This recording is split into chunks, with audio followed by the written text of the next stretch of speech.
Georgettes అలాంటి saris, chiffons, georgettes, daily wear saris మాత్రమే washing మిషన్‌లో ఏసుకోవాలి మేడం. జస్ట్ లిక్విడ్ కొంచెం షాంపూ వాష్ లిక్విడ్ ఏసుకొని అలా అలా తీసేసి ఆరేసుకుంటే అయిపోతుంది. అంతే. బట్ ఏ శారీ అయినా సరే వాషింగ్ మిషన్‌లో వేసి, ఈ శారీ ఇలా పిండాను, నేను ఇలా అయిపోయిందని మాత్రం నాతో ఆర్గ్యుమెంట్స్, గొడవలు, ఫైట్స్ అలాంటివి ఏమి చెయ్యొద్దు మేడం. It's my request. ప్రతి ఒక్కరికి రిక్వెస్ట్ చేస్తున్నాను. ప్లీజ్ అండి. అన్ని శారీస్ తీసుకెళ్ళి వాషింగ్ మిషన్‌లో వేయొద్దు. ఓకేనా?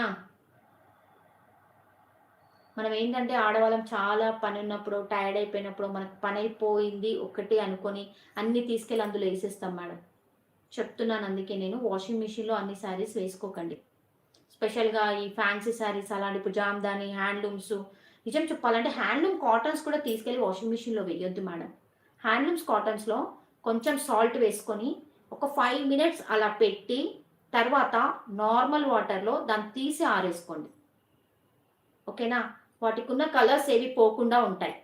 ప్యూర్ కాటన్స్‌కి కొన్నిటికి కొంచెమన్నా కలర్ పోతుంటాయి మేడం. కొంచెం సాల్ట్ ఏసి ఆ కాటన్ శారీ అందులో డిప్ చేసి కాస్త ఒక 5 మినిట్సే. మరి చాలా హాఫ్ ఎన్ అవర్, 1 అవర్ అట్లా కాదు. జస్ట్ ఒక 5 మినిట్స్ అలా పెట్టి ఆ వాటర్ అంతా తీసేసి ఫ్రెష్ వాటర్‌లో మళ్ళా తీసి ఆరేసుకోండి. ప్యూర్ కాటన్స్ అయినా నానబెట్టి పెట్టుకోవద్దు మేడం.